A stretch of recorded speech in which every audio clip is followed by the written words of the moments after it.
আসসালামু আলাইকুম, কেমন আছেন সবাই? আলহামদুলিল্লাহ আমরা কিন্তু ভালো আছি। তো আজকে সকালবেলা বিছানা গুছানো দিয়ে এই ভিডিওটা শুরু করলাম। তো আশা করি আপনাদের কাছে ভিডিওটা ভালো লাগবে। ছোট্ট একটি ভিডিও, প্লিজ সবাই দেখবেন আর ভিডিওতে একটি করে লাইক দিয়ে দিবেন। আপনার লাইক কিন্তু আমার কাছে খুবই মূল্যবান, আপনার মতো আরও অনেকের কাছে পৌঁছে দিতে সাহায্য করবে। তো বিছানার চাদরটা পাল্টিয়ে আর আগের যে বিছানো চাদরটা ছিল ওইটা কিন্তু আমি ধুয়ে ছাদে নিয়ে এসেছি আর কি, রোদে শুকানোর জন্য। তো আমার বড় মেয়ে কিন্তু আমাকে একটু ভিডিও করে দিতেছিল। তো আপনাদের কাছে যদি এরকম লাইফস্টাইল ব্লগ ভালো লাগে চাইলে কিন্তু আমার চ্যানেলটা সাবস্ক্রাইব করে আমার পাশে থেকে যেতে পারেন। নোটিফিকেশন অন করে রাখবেন যাতে ভিডিও ছাড়ার সাথে সাথে আপনাদের কাছে পৌঁছে যায় এবং মূল্যবান সময় বের করে দেখে নিতে পারেন। আর যারা এই কাজটি করে নিয়েছেন তাদেরকে অসংখ্য ধন্যবাদ। তো ছাদে কিন্তু প্রচুর বাতাস ছিল আর এই যে আকাশে কিন্তু এক ঝাঁক কবুতর উঠতেছে আর আকাশটা কিন্তু পুরোই নীল, দেখতে কিন্তু খুব সুন্দর লাগতেছিল। আমার মেয়ে কিন্তু এদিক দিয়ে আবার একটু ক্যামেরা বন্দি করে নিল, তো আপনাদের সাথেও শেয়ার করলাম। আমার কিন্তু খুবই ভালো লাগতেছিল। তো গাছপালা, তারপর পাখি, পশু এগুলো দেখতে কিন্তু ভীষণ ভালো লাগে। তো প্রচুর পরিমাণ রোদ উঠছে। তো এদিক দিয়ে কিন্তু আমি শসা দিয়া আর টমেটো দিয়ে একটা ভর্তা বানায় নিতেছি খাওয়ার জন্য। তো রোদ্রের সময় দুপুরবেলা একটু ভর্তা খাইতে আর কি ভালোই লাগে, খারাপ না। তো আর আমরা কিন্তু এমনিতে একটু কাঁচা টমেটোর ভর্তা করে মাঝে মধ্যে খাই। তো এবার কিন্তু খাওয়া হয় নাই, তো ভাবলাম যে একটু মজা করে ভর্তা বানাই, সবাই মিলে খাবো। তো ভর্তাটা খেতেও কিন্তু বেশ ভালো লাগছিল। আর এটা হচ্ছে বিকালে। তো কিছু সিঙ্গারা আনা হয়েছে খাওয়ার জন্য, আর সাথে আছে হাতে বানানো টমেটো সস। তো সেইটা দিয়ে কিন্তু খাবো আর কি। আর এদিক দিয়ে একটা তরমুজ কাটতে নিতেছি। তো তরমুজ খাইতে কিন্তু আমি খুবই পছন্দ করি।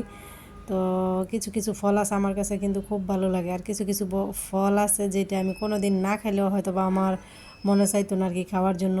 যেমন বাঙ্গি কিন্তু আমি আনিও না, তেমন একটা খাওয়া হয় না আর কি, আমার মনেই টানে না।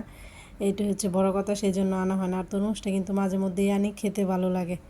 তো আমার কথাতে হয়তো বা অনেক ভুল ত্রুটি থাকে, সবাই প্লিজ একটু ক্ষমা সুন্দর দৃষ্টিতে দেখবেন।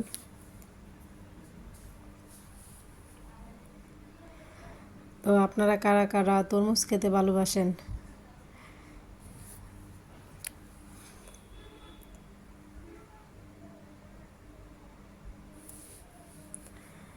আর এই তো বেশ অনেক দিন হয়ে গেছে কোনো পিঠা খাওয়া হইতেছে না। তো আমি কিছু চাউল কিন্তু ভিজিয়ে রাখছিলাম, আতপ চাল, তো সেটাই ব্লেন্ড করে কিন্তু চিতই পিঠা বানাবো। তো চিতই পিঠাটা কিন্তু খেতে বেশ ভালোই লাগে, আর ঘরে যেহেতু মাংস রান্না করা আছে ভাবলাম যে একটু চিতই পিঠাই বানাই।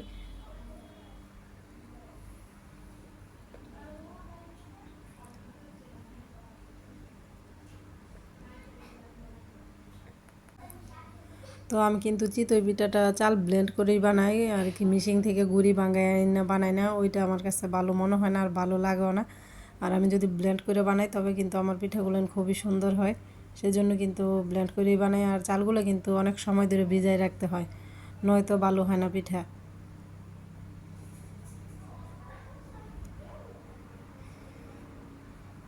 এই যে আমার কিন্তু ব্লেন্ড করে এদিক দিয়ে হয়ে গেছে, খুব সুন্দর করে ব্লেন্ড করে নিছি, এখন শুধু বানাবো।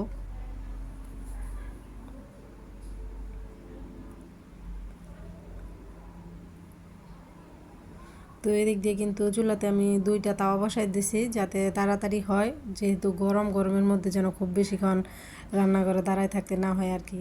তো দুই তাওয়াতে দিলে কিন্তু তাড়াতাড়ি হবে আর আমার কাজটাও শেষ হয়ে যাবে, সেই জন্যই কিন্তু দুই তাওয়াতে দেওয়া। তো বিসমিল্লাহ বলে কিন্তু আমি পিঠার গোলাটা দিয়ে দিতেছি, দেখা যাক কীরকম হয়।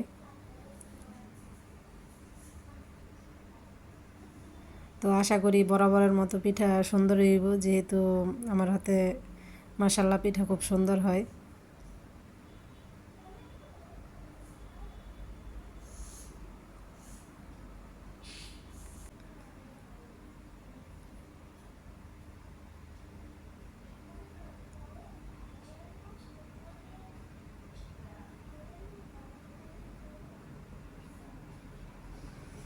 এই তো মাশাল্লাহ খুব সুন্দর হয়েছে পিঠা।